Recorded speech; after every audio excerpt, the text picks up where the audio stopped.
Assalamualaikum warahmatullahi wabarakatuh. Yoyyaa ashamaa harka fuune jirra jirtuu warri amantaa biraallee bakka jirtanitti nageenyi rabbii guddaan isin biraa ga'u isiniin jecha. Egaa kabajamtoota daawwattoota keenyaa ammallee viidiyoo biraatiin walitti deebinee jirra jechuudha.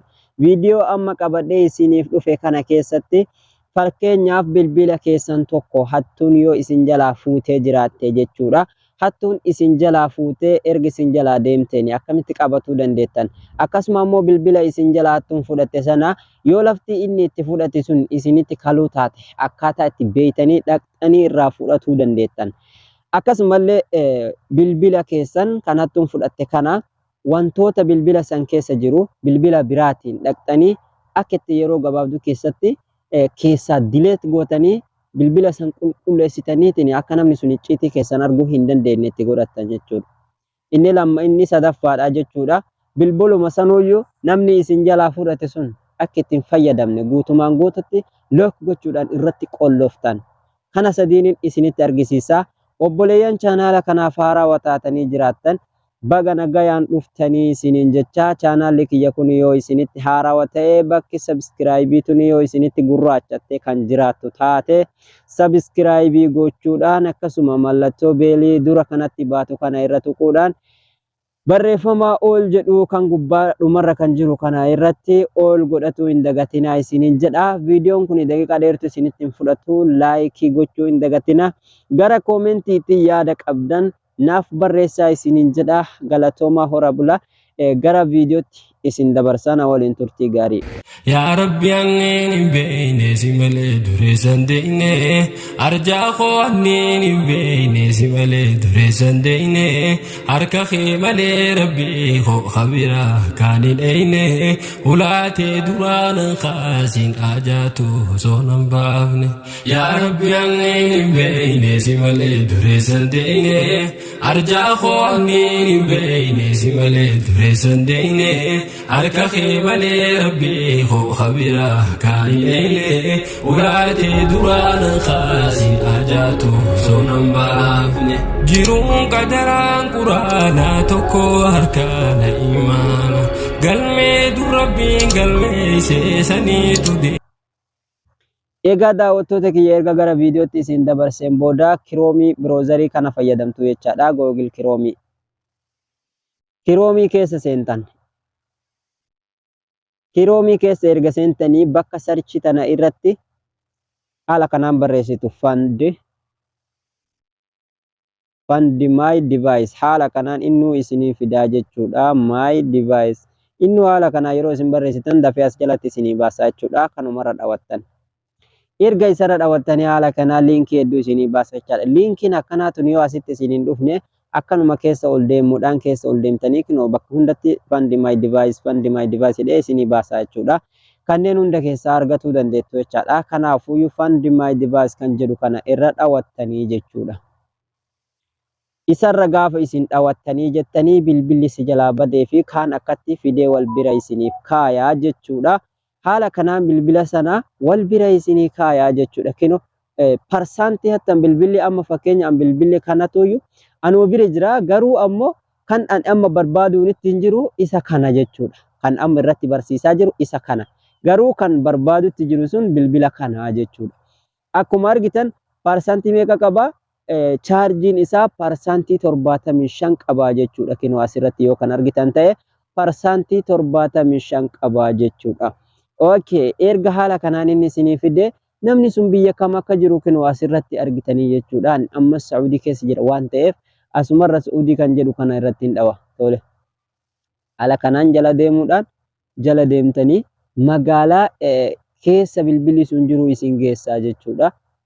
Afwan shabakaan kiyya dadhabaadha kanaaf nageessisuu dadhabee jechuudha. Shabakaan koo dadhabaadha. Haala kanaan asitti Saudi jedhee asumatti Riyaad jedhee fidaa jechuudha. Egaa osoo kana hunda keessa hin dhaynetti jechuudha. Asirratti waa sadii isinii fide kunoo jala kanatti jechuudha. Tokkoffaa sagalee bilbila sana akka bilbila sana namni sun cufuu hin danda'u. Sagalee yoo itti bantan jechuudha. Numa iyya bilbilli keessan kaa'e achi nama hattuu san bira jiru sun ni iyyaa jechuudha. Ni amma bilbilli na bira jira garuu kun amma na bira jira irratti dha'ee iyyisiisee isin argisiisa jechaadha. haana bira jiraatu malee harkaan qabachuun irraa fagoo jira jechuudha. Bilbilli amma irratti dha'uuf deemu inni parsantii 75 qabu kana jalaa akka hatameetitti irra isin barsiisu jiru kuni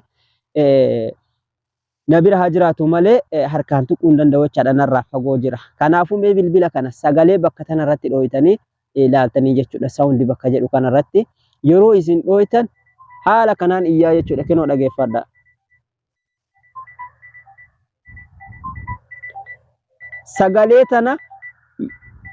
Sagalee tana yoo ani cufe malee namni sun cufuu hin danda'u. Gonkuma namni sun cufuu hin danda'u jechuudha.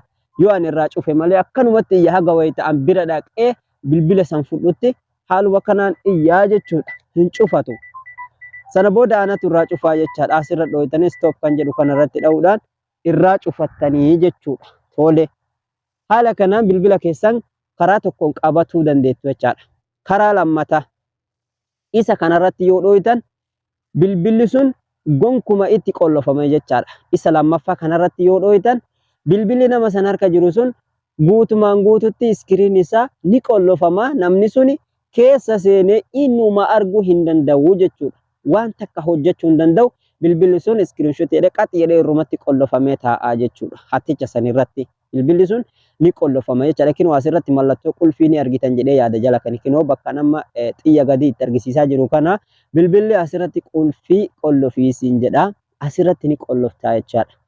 Guutumaan guututti ammoo bilbila san keessa icciitii jiru balleessuu feeta taanaan kinoo kan jalaa kan akirarraa kanarratti yoo dhooyte icciitii bilbila san keessaa qabdu guutumaan guututti dileetii ta'a jechuudha. Ni bada bilbila sanirraa gubatee jechuudha. Wanti achi keessa jiru suuras ta'ee viidiyoo, iimeelii wanti achi keessa jiru guutuun guututti gubateeti badaa jechuudha. Okay. Haala kanaan godhachuuf iimeelii isin barbaachisa. Iimeelii kam?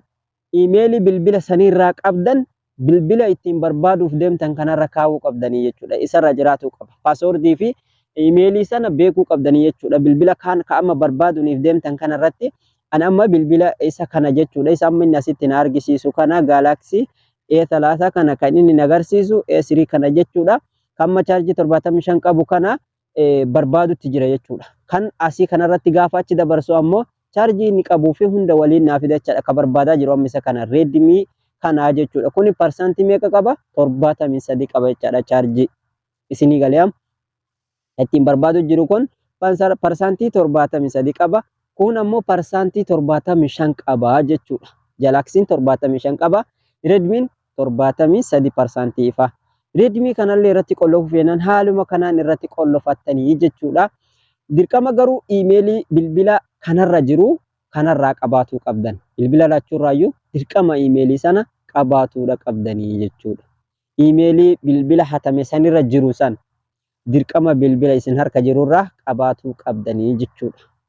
Haala kanaan hatticha sanarratti lookii gochuudha yookaan irratti qolloftu yookaan ammoo sagalee masan irratti bantu bilbila yoo mana san geettanii kan isin waakkatu fa'a ta'e.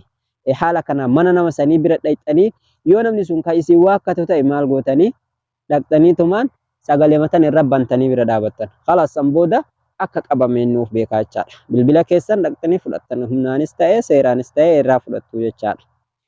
Inni kun ammoo waan achi keessa jiru guutumatti iskiriina fuularraa kana ifaa kana guutumatti qat irratti godhaa paaspoortii qat godhanii irratti cufama san booda beekee banuu hin danda'u jechuudha. Haga isin dhuftanii bantanitti.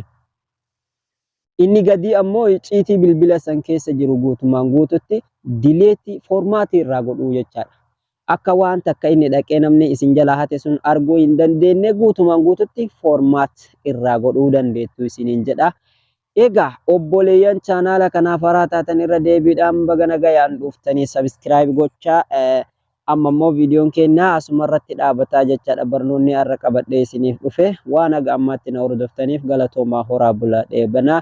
Haga viidiyoo biraatiin walitti deebinutti nagayaan turaa. Baay baay.